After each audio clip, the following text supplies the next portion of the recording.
আবারও বাড়ছে বিদ্যুতের দাম, সাধারণ মানুষের ওপর নতুন আঘাত।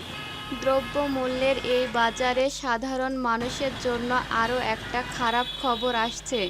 আগামী জুন মাস থেকেই বাড়তে পারে বিদ্যুতের দাম। চাল, ডাল, তেলের পর এবার কারেন্টের বিলও সাধারণ মানুষের পকেট ফাঁকা করতে আসছে।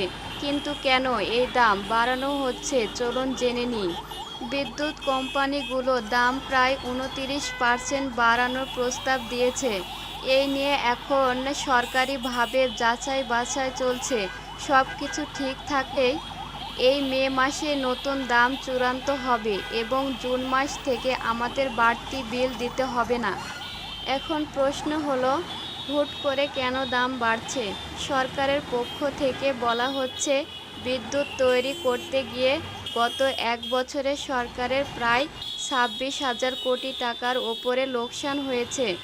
যদি এখন দাম না বাড়ানো হয় তবে এই লোকসান আরও অনেক বেড়ে যাবে।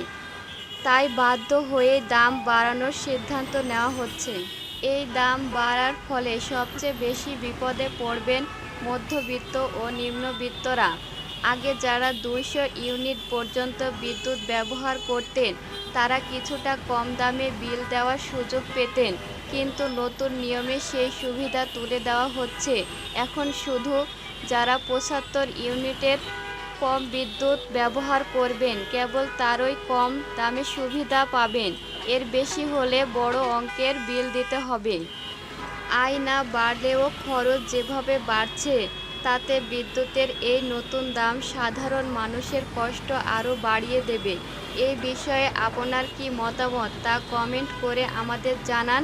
ভিডিওটি ভালো লাগলে লাইক দিন এবং আমাদের চ্যানেল সাবস্ক্রাইব করে রাখুন। ধন্যবাদ।